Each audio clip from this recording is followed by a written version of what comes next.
Eh, les Sudaf, vous êtes méchants. Vous n'êtes pas des gens. You not is the gens.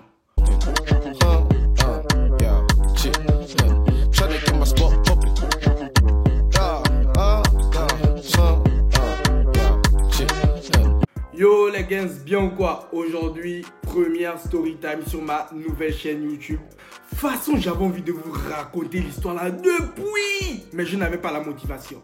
Mais là, la motivation est là. Ouais. The motivation is here. Avec ma famille, on avait pris pour habitude de passer les fêtes de fin d'année et même aussi nos vacances, mais plus les fêtes de fin d'année en Afrique du Sud parce qu'il y avait mon grand cousin qui vivait tout seul là-bas pour ses études et les parents ne voulaient pas qu'il passe les fêtes de Noël seul. Mais peu importe les raisons pour lesquelles je partais, tant que moi je voyageais, mon problème était où dedans? Et il faut voir que je partais toujours une semaine avant les vacances, donc pendant que les autres étaient en train de s'instruire, moi j'étais dans les avions. D'ailleurs, j'ai raté même quoi d'intéressant.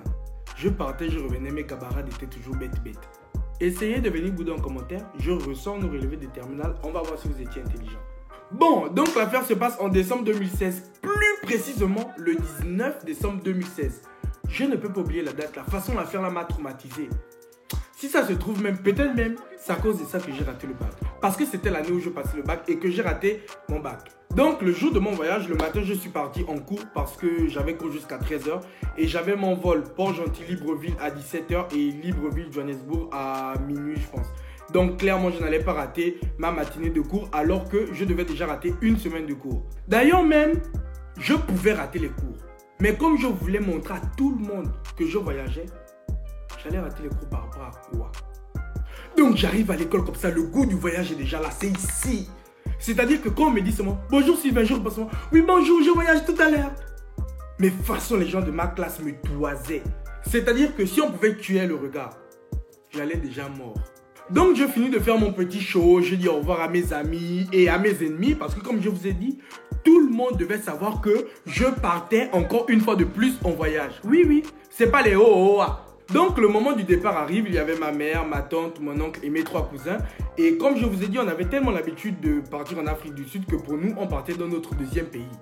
Mais si on savait ce que notre deuxième pays nous réservait à notre arrivée. Donc le vol se passe bien, j'arrive à Johannesburg, je pense à 5h du matin. Et là quand j'arrive, le goût monte. Je pensais seulement à mes conditions de classe qui étaient en cours et aux photos que j'allais bombarder dans le groupe de la classe. Mais hélas. Donc on descend de l'avion, on remplit les petits papiers qu'il faut remplir et tout. Et on arrive devant les contrôleurs de police. Donc du coup ma tante, mon oncle et mes 3 cousins vont dans une file d'attente. Et ma mère et moi, on reste dans une autre file d'attente. Et là, je ne sais pas quel démon m'a animé à ce moment précis. Je décide d'arracher mon passeport et mon carnet de vaccination à ma mère et de me mettre dans une autre file pour passer les contrôleurs de police tout seul. Je ne sais même pas, je voulais prouver quoi, à qui.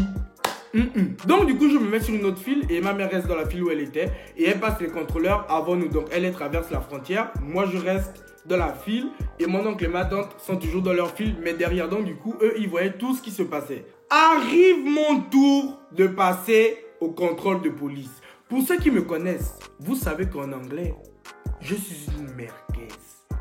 Mais un point là, c'est pas possible. Donc j'arrive devant le monsieur, il me dit hello, je pense que hello. C'est la seule chose que je savais dire en anglais.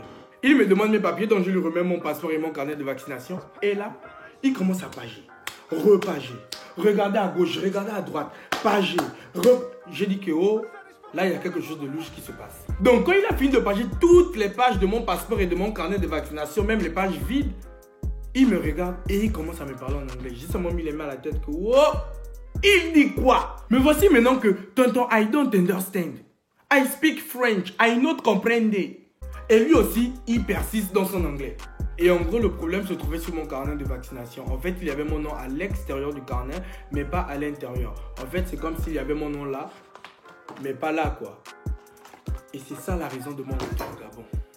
Et du coup, vu que ma mère avait déjà passé la frontière, donc elle a remarqué que je mettais du temps, je ne sortais pas. Donc du coup, elle est revenue pour voir ce qui se passait. Et là, j'explique à ma mère que « Ah, maman, c'est le tonton là, il me parle anglais, je ne comprends pas. » Et comme ma mère est aussi merguez que moi en anglais, c'était là notre piège. Donc le monsieur s'est rendu compte que j'étais en train de parler avec ma mère. Donc du coup, il a demandé les papiers à ma mère. Et il s'est rendu compte qu'elle aussi, elle avait le même problème sur son carnet de vaccination. Donc il commence à nous bombarder l'anglais. We wish you do we think you can't you make me do? Ma mère et moi, on s'est seulement regardé que, oh, tu as compris quelque chose là, au vide. Mais comme il voulait insister avec son anglais, ma mère et moi, on a dit, ok, attends, on va te donner pour toi. Donc, on a commencé aussi à bombarder. Sorry, nous, Gabonais, nous don't speak English, nous speak French. It's not notre first fois ici. Nous, comme ici souvent, tiens pour toi. C'est-à-dire qu'il n'a même pas cherché à comprendre. Il a seulement pris nos papiers, il a seulement dit, suivez-moi. Je ne sais plus comment on dit ça en anglais, hein, mais je sais que c'est ce qu'il disait. Donc moi déjà, quand je vois qu'il nous demande de le suivre, mais moi, ma tête, ça ne va plus. Le cœur fait seulement qui. Donc le monsieur qui nous a demandé de le suivre nous a emmenés dans un bureau et je crois que c'était le bureau de sa responsable. Une femme sauvage aussi celle-là. C'est à cause d'elle-même que tout a basculé. Donc du coup on arrive dans le bureau de sa responsable. Elle aussi, au lieu de rester tranquille, déjà qu'elle était très laide, elle commence aussi à bombarder son anglais. Son anglais là même, on dirait même qu'il y avait les fautes dedans. Parce que de toute façon l'anglais là ressemblait au mandarin. La femme était en train de mentir. Donc vu qu'on ne se comprenait pas parce qu'eux ils parlaient anglais, nous on parlait français. On a bien dit que nous, no speak English. Donc vous-même quand vous regardez la phrase, ça ne veut rien dire. Donc ça veut déjà dire qu'on ne comprend pas ce que vous êtes en train de dire. Laissez tomber aussi, vous ne voulez pas laisser tomber. Elle commence à crier sur nous. Elle ne savait pas ce qu'elle était en train de faire. Donc vu qu'elle criait et qu'on ne savait pas ce qu'elle disait, moi ma mère a déduit que c'était des injures. Donc elle aussi elle a commencé à insulter la femme là en français et à crier. Et pendant tout ça, moi j'étais dans le coin, j'étais en train de penser que attendez. On est là, nous on va rentrer au Gabon, mais mes cousins, mon oncle et ma tante sont toujours dans la file.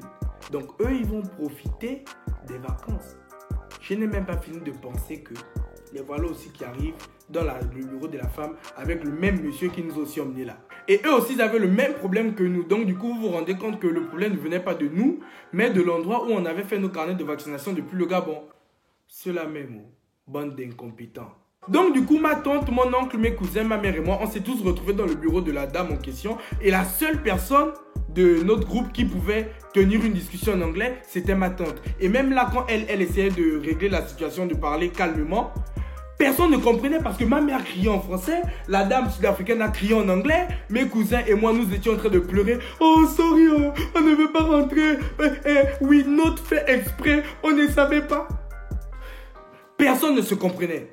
Donc du coup quand la situation s'est quand même un peu calmée, eux ils ont essayé de nous soutirer des sous. Mais les parents ont clairement dit non, c'est pas la première fois qu'on vient en Afrique du Sud et on n'a jamais eu ce genre de problème. Donc on va pas vous donner de l'argent pour un problème qu'on n'a jamais rencontré. Donc ils ont dit ok, on va vous renvoyer chez vous. Quand j'ai seulement entendu ça, la migraine que j'ai eue à l'instant T, je pensais déjà comment on devait se moquer de moi à l'école. Comment on devait me traiter de menteur. Non, ça ne pouvait pas se passer comme ça. Donc là déjà je dis que je n'ai pas fait 6 heures de vol cadeau. Tonton, tontine, ce que vous voulez faire là, vous avez menti jusqu'à... Je ne peux pas rentrer au Gabon. Mais de toute façon, ils m'ont montré aussi qu'ils ne mentaient pas jusqu'à... Ils m'ont renvoyé au Gabon. Bref, donc du coup, quand ils ont dit qu'ils nous renvoyaient chez nous, les parents commençaient à dire que oui, renvoyez-nous chez nous. On est venu ici pour des vacances. On n'est pas venu ici pour vivre. On s'en fout. Renvoyez-nous chez nous. Mais le on s'en fout là, je ne sais même pas qui s'en foutait parmi nous. Et donc du coup, ils nous ont fait signer des papiers. Ils ont confisqué nos passeports.